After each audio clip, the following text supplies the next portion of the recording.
Sélection non exhaustive de 10 discours qui ont marqué l'histoire. 1. Mahatma Gandhi, au Kingsley Hall, 1931. Mahatma Gandhi, défenseur pacifiste d'une Inde indépendante, se lance en octobre 1931 dans un discours au Kingsley Hall à Londres. Il offre à la nation qui a colonisé son pays une tirade sur la spiritualité. Winston Churchill, cet autre grand orateur qui deviendra 10 ans plus tard Premier ministre du Royaume-Uni, ne sera pourtant pas impressionné par ce fakir à moitié nu. 2. Winston Churchill qui dit dans son discours « Blood, toile, tears and sweat » 1940. En 1940, le continent européen est en proie à la Seconde Guerre mondiale. Le 10 mai 1940, Winston Churchill succède à Neville Chamberlain. 3 jours plus tard, il prend la parole à la Chambre anglaise. Lors de son premier discours, il ne leur promet que sang, larmes, transpiration et fatigue. L'homme fut élu 62 ans plus tard comme le plus grand Britannique de tous les temps par la BBC. Dire la vérité peut parfois se révéler payant. 3. Franklin Roosevelt qui dit dans son discours « A date which will live in infamy » 1941. Le 8 décembre 1941, le président américain Franklin Delano Roosevelt s'adresse aux Américains.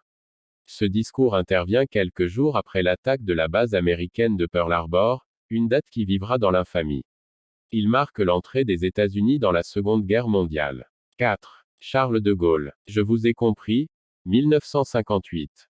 Le 4 juin 1958, au cœur de ce que les Français appelaient encore alors pudiquement les troubles d'Algérie, mais qui s'étaient transformés en véritable guerre, le président français se lance dans un discours politique à Alger.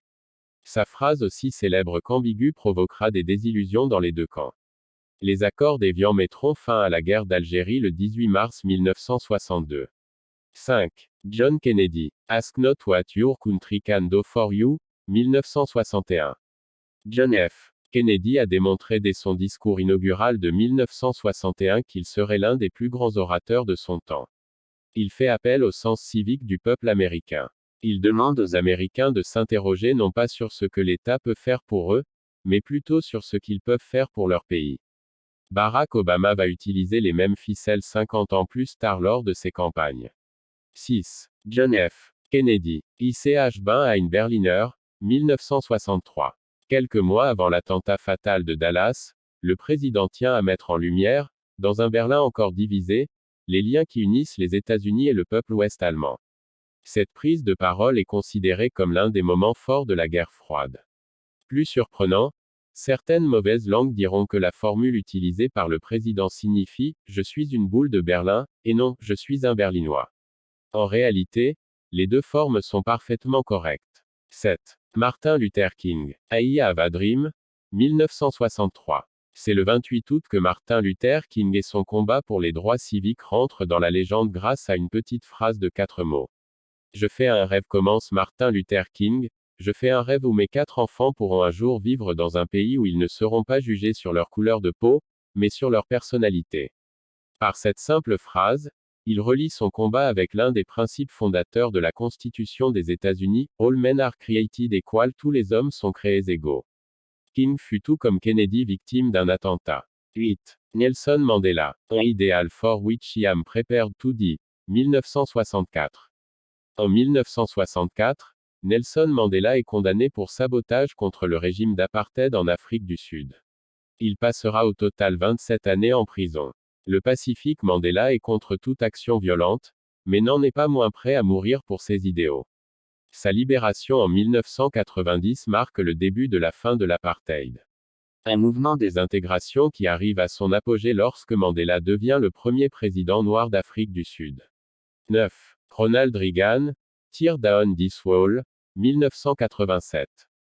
Un petit quart de siècle après le grand discours de Kennedy à Berlin, Ronald Reagan lance lui aussi un appel sans équivoque à son homologue russe Mikhaïl Gorbatchev. Avec sa phrase « Abattez ce mur », il signifie à Mikhaïl Gorbatchev qu'il doit laisser de côté la glasnost et la perestroïka et détruire le mur de Berlin. Ces mots prononcés devant le dit mur ont réveillé une foule en délire. Il faudra tout de même 2 ans avant que le mur tombe pour de bon. 10. Barack Obama. Yes we can. 2008. Yes we can. Oui, nous pouvons. A bien failli ne jamais naître. Un slogan un peu niais selon Barack Obama, mais pas selon son épouse, Michelle, qui l'a encouragé à l'utiliser. Yes we can, et Change we can believe in. Le changement, nous pouvons y croire, ont ainsi symbolisé en 2008 l'élection historique de Barack Obama comme président des États-Unis et l'ont placé de facto comme digne successeur de Kennedy en tant que l'un des plus grands orateurs de son temps. C'étaient les 10 discours qui ont marqué